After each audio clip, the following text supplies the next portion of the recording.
Hello guys, आज की स्पृता पहचान क्लासेस में मैं लेके आई हूँ गोधुली भाग 2 क्लास 10 जो कि बिहार बोर्ड के बच्चों का मेन हिंदी होता है।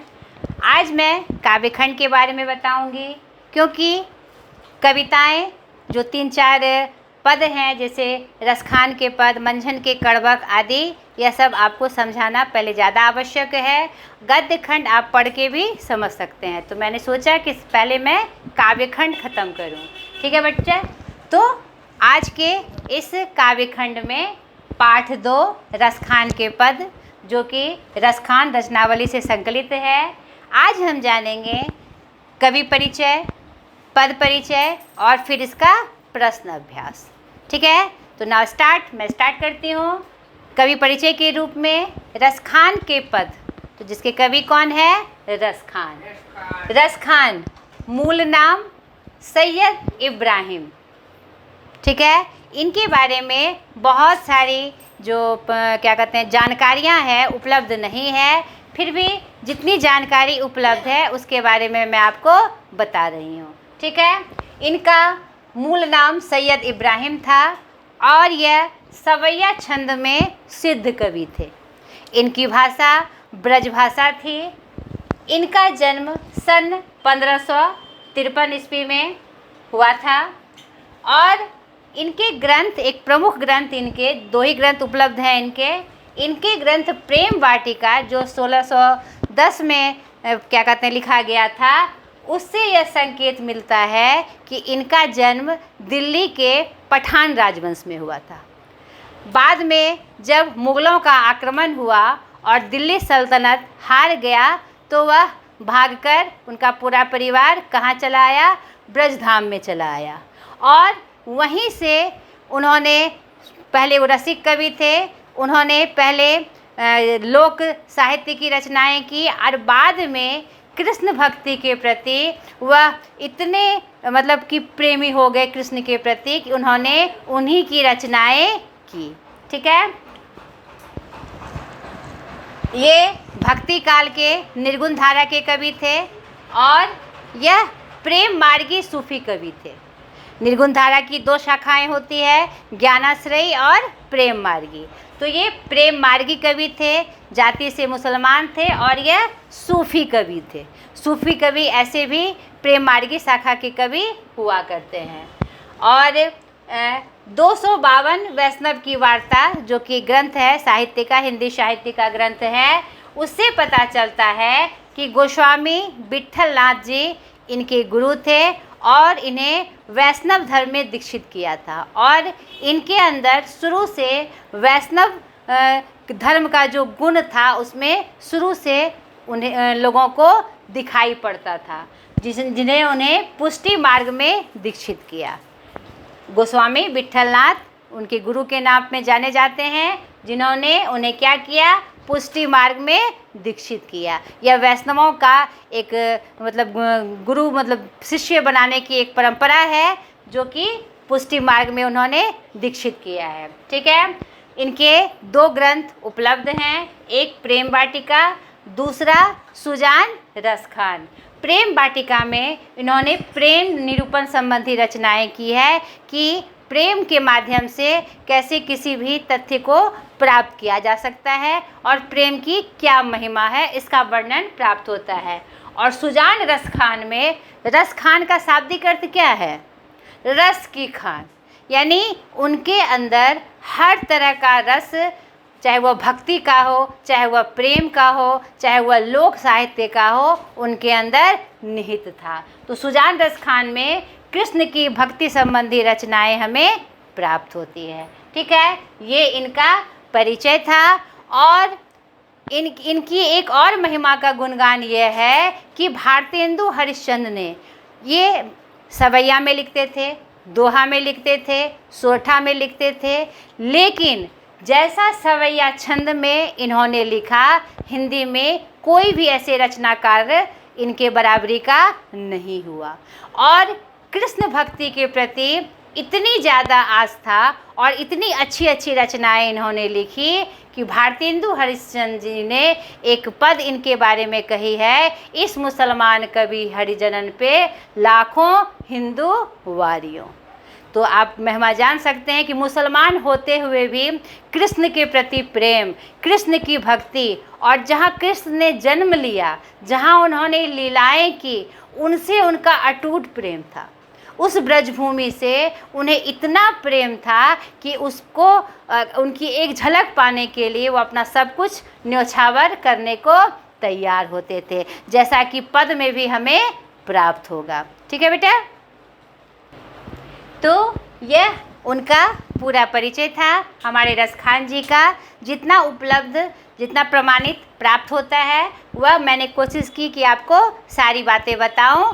और यह जो पद हमारा संकलित है हमारे पाठ्य पुस्तक में, यह जो ऊपर का पद है वह दोहा और सोरठा में है, और द्वितीय जो पद है वह हमारा सवैया छंद में है।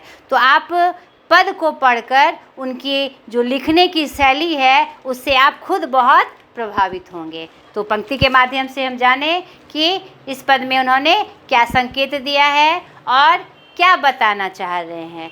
तो ऊपर का जो पद है उसमें प्रेम, क्या कहते हैं, जो प्रेम के सागर हैं, प्रेम के जो प्रतीक हैं, राधा कृष्ण की जुगल जोड़ी का वर्णन उन्होंने किया है। अब देखिए पंक्ति के माध्यम से, इसका शीर्षक है प्रेम अयनी श्री राधिका, यानी राधिका क्या है, प्रेम का खजाना है। देखिए, प्रेम अयनी श्री राधिका प्रेम बरन नंद नंद। राधा रानी क्या है, यहाँ पर राधा कृष्ण की जुगल जोड़ी की चर्चा हो रही है और ये उन्हीं की भक्ति अपने पद के माध्यम से वह दिखा रहे हैं कि राधा रानी जो है प्रेम, और वो प्रेम मार्गी कवि थे, तो यहाँ पर दोनों का वर्णन यहाँ प्राप्त होता है, राधा कृष्ण की भक्ति का भी और प्रेम का भी।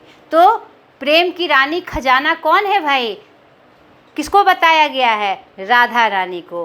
प्रेम अयनी सी राधिका, राधिका प्रेम का खजाना है, और उसको वरण करने वाले कौन है, नंद नंद। नंद नंद मतलब नंद के सुपुत्र। नंद के सुपुत्र क्या कहलाए, कृष्ण कहलाए, नंद के नंद।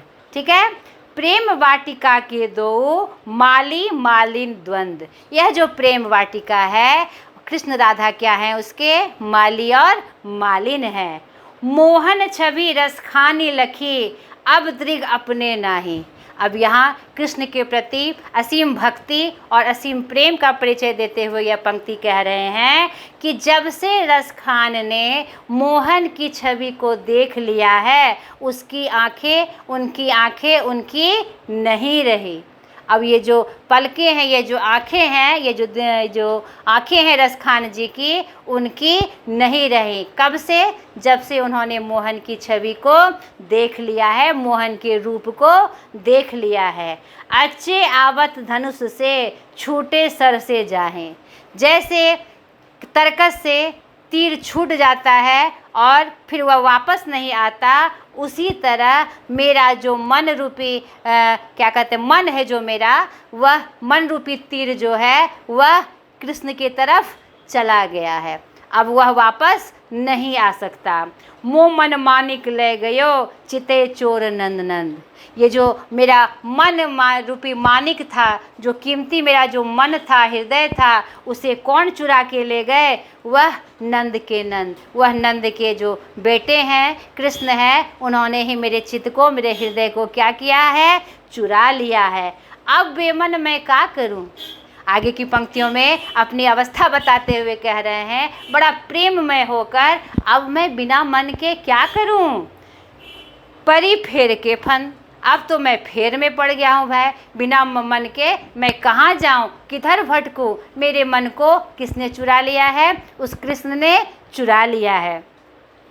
प्रीतम नंद किशोर जा दिनते नय नहीं लगियो, मन पावन चित चोर पलक ओट नहीं करी सको। आगे की पंक्तियों में कृष्ण के प्रति अटूट प्रेम का परिचायक कर देते हुए, परिचायक बनते हुए वह पंक्ति लिख रहे हैं कि उस प्रीतम नंद किशोर से, यानी कृष्ण को वह क्या कह के संबोधित कर रहे हैं, अपना प्रीतम बता रहे हैं। प्रीतम यानी सबसे प्रिय, नहीं, सबसे प्रिय बताते हुए कह रहे हैं उस नंद के किशोर को, नंद का किशोर यानी नंद के बेटे को, जिस दिन से हमारी आंखें उनसे लग गई है, मैं मन पावन चितचोर, और यह जो जिस दिन से मेरे मन को उस चितचोर ने चुरा लिया है, और तब से मेरी आंखें क्या है, गिरी नहीं है, और पलक उसे ही निहार रही है। यहाँ प्रेम का अनुपम रूप प्रस्तुत हो रहा है, किसके प्रति? उस आराध्य कृष्ण के प्रति। बताइए, एक मुसलमान कवि होते हुए भी एक हिंदू देवता कृष्ण से उनकी कैसी अटूट प्रेम है। नहीं, इतना अटूट प्रेम और जिसकी उनकी पंक्तियों से स्पष्ट दिखाई पड़ रहा है। तो प्रथम पद में हमने क्या देखा? प्रथम पद में श्री कृष्ण राधा के जुगल जोड़ी का वर्णन ऊपर की पंक्तियों में उन्होंने किया है, और बाद की पंक्तियों में उस कृष्ण के बारे में वह कह रहे हैं कि जिस दिन से मैंने उनको देखा है, मेरा मन नहीं रहा, मेरा मन उस चितचोर ने चुरा लिया है। जब से मैंने उन्हें देखा है तब से मैं फेर में पड़ गया हूँ, अब मैं कहाँ जाऊँ। जब से उन्होंने मेरे मन को चुरा लिया है, जब से मैं उनके प्रेम में लीन हुआ हूँ, तब से मेरी आंखें बिना गिरे एकटक उन्हें निहार रही है, उन्हीं की होके रह गई है। तो अब पूरा पद कृष्ण के प्रति समर्पित है, कृष्ण के प्रेम के प्रति समर्पित है।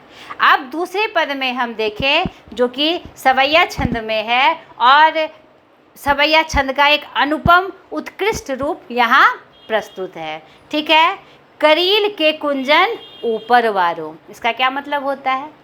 यानी कांटे की झाड़ियों पर भी सब कुछ वारने को तैयार, सब कुछ न्यौछावर करने को तैयार। ये कौन सी बात हो गई भाई? करील के कुंजन पे, कांटे की झाड़ियों पे, यहाँ कहीं कुछ न कुछ संकेत वो दे रहे हैं। तो ये जो दूसरा पद है उसमें कृष्ण ने जहाँ लीलाएं की, और जिस ब्रजभूमि में क्या उन्होंने जो रास किया, गोपियों के साथ जो रासलीला की, गौवे चराई, उस स्थान को देखने के लिए, उस ब्रजभूमि से उनको इतना प्यार है कि उसके लिए वह सब कुछ न्यौछावर करने को तैयार है। यानी कृष्ण ने जहाँ लीलाएं की, उस ब्रजभूमि पर हमारे रसखान जी सब कुछ न्यौछावर करने को तैयार हैं। पंक्ति के माध्यम से देखें, और कृष्ण जो उपयोग किया है अपने दैनिक दिनचर्या में, उस पर भी वह सब कुछ वारने को तैयार है। देखिए पंक्ति के माध्यम से, या लकुटी और कामरिया पर राज तिहुपुर की तजी डारो।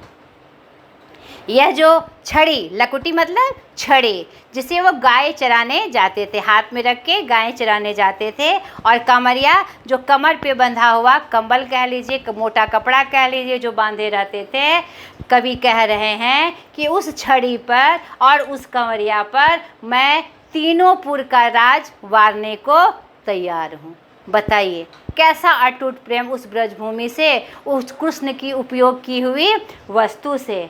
आठों सिद्धि, आगे की पंक्ति में देखिए, आठों सिद्धि नवोनिधि, 8 सिद्धियां होती है जो कि बहुत प्रमुखता, बहुत ही विशेष महत्व रखे हुए है, और नवोनिधि, नवो खजाना, जो एक विशेष महत्व है, कुबेर का खजाना और भी जो 9 खजाना है, को सुख गंध नंद की गाय चराई बिसारो।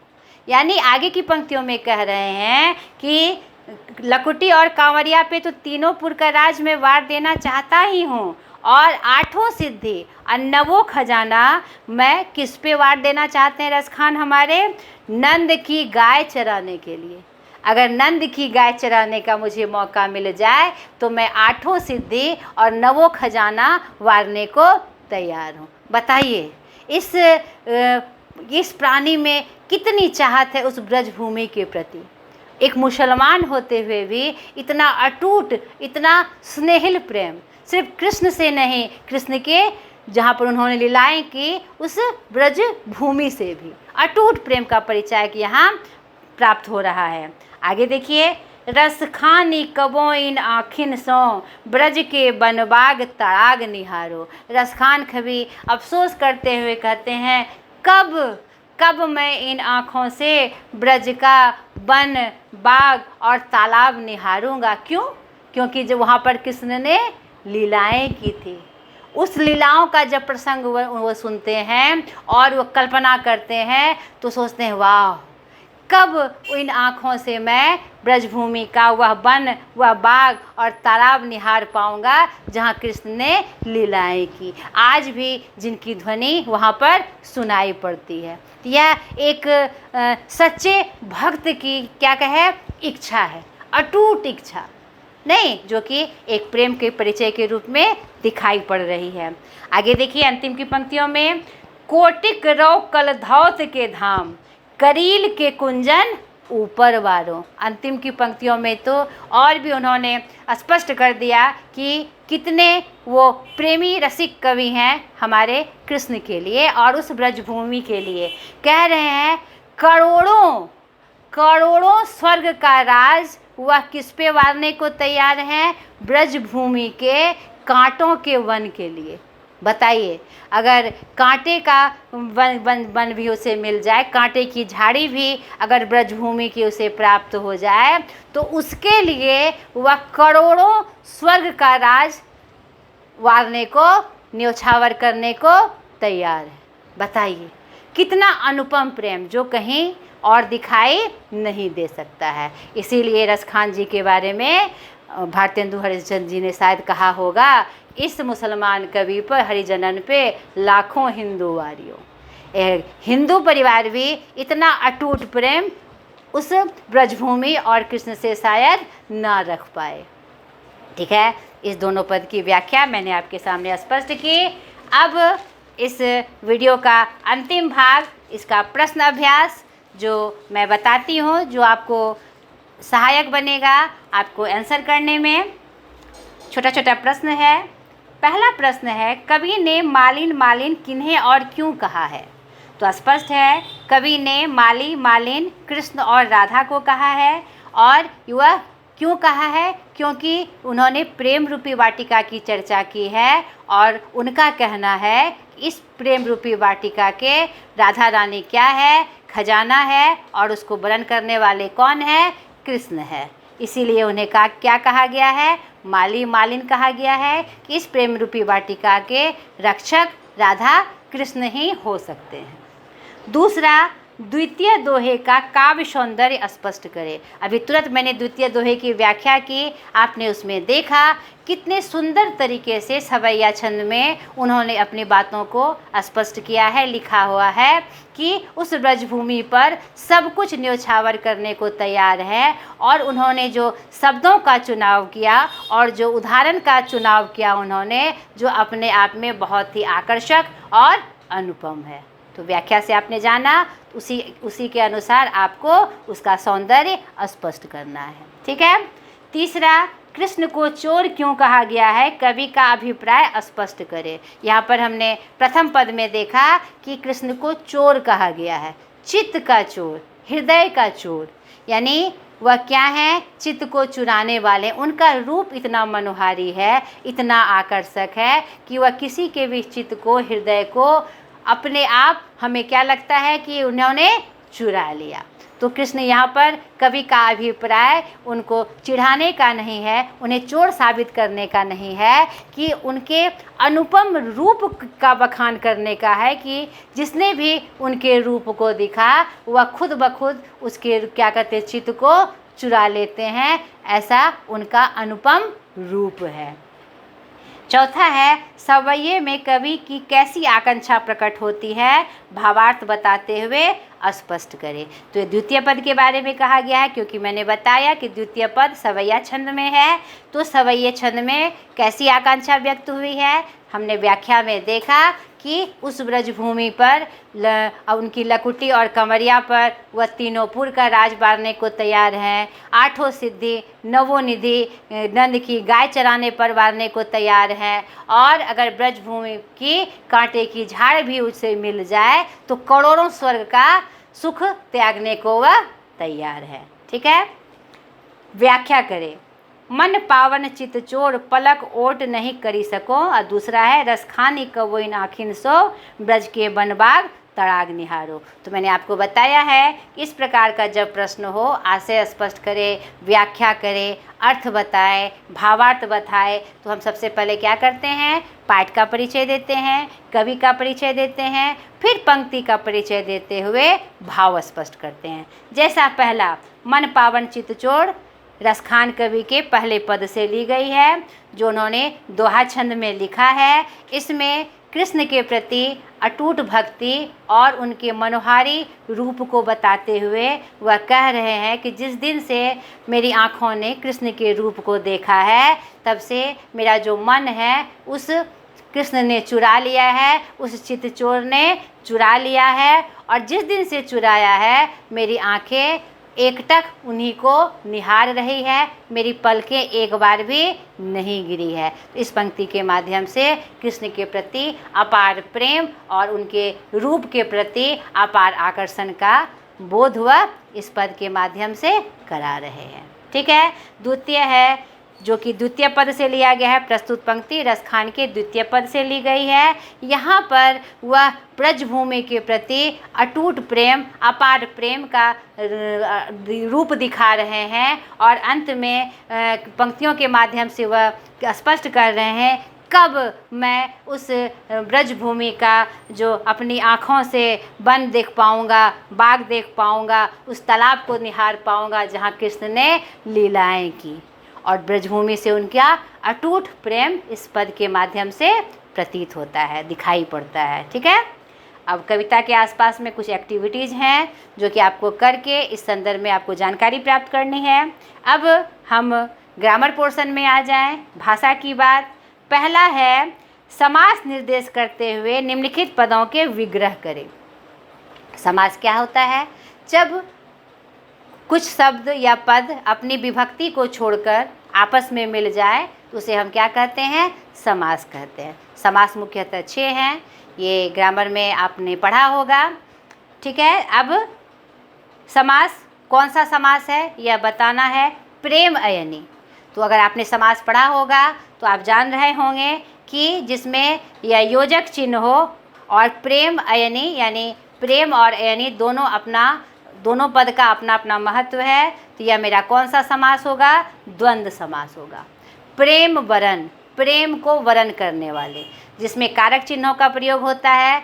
को चिन्ह आया है, कारक के चिन्ह है, वह मेरा क्या होता है? तत्पुरुष समास। नंद नंद, नंद के नंद, यहाँ भी कारक के चिन्ह आए तो यह भी मेरा क्या होगा?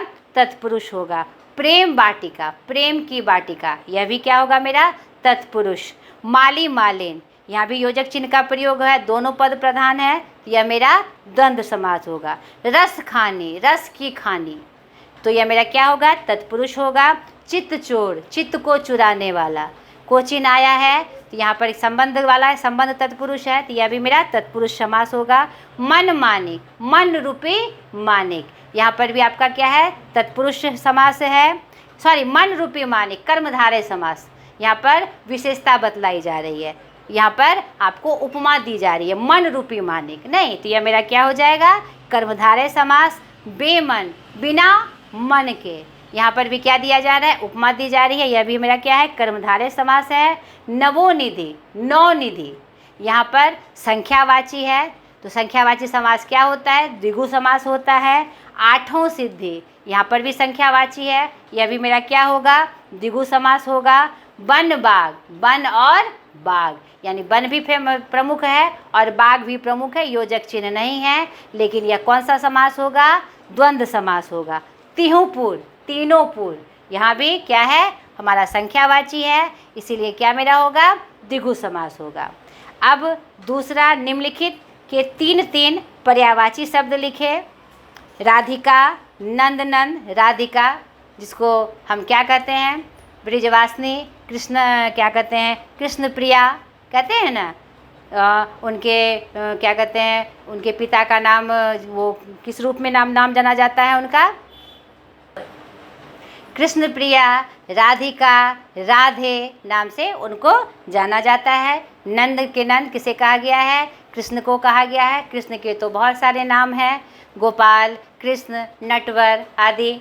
आपको लिख लेना है। नयन यानी आँख, आँख, नयन, लोचन, दृग आपको लिख लेना है सर, माथा, क्या कहते हैं ऊपर, सर, माथा, कपाल, ठीक है, आपको लिख लेना है। आँख, फिर वही आँख आ गया, लोचन, दृग, नयन, नैन। कुंज किसको कहते हैं? वन को कहते हैं कुंज, वन, बाग, बागीचा, ठीक है। कलधौत, कलधौत किसे कहा गया है? स्वर्ग, स्वर्ग, राजपुर, स्वर्ग, कलधौत, इंद्रपुरी आदि नामों से उन्हें जाना जाता है। तो ये आपका ग्रामर पोर्शन भी समाप्त हुआ, यानी कि रसखान के पद का पूरा चैप्टर हमने आपको बताया। हमने कवि परिचय बताया, पद का पूरा परिचय, दोनों पद का परिचय बताया, और इसके प्रश्न अभ्यास के बारे में भी मैंने आपको जानकारी दी। तो आशा करती हूँ यह वीडियो आपको पसंद आएगा और यह सहायक होगा आपके लिए। आज तक के लिए इतना ही, बाय।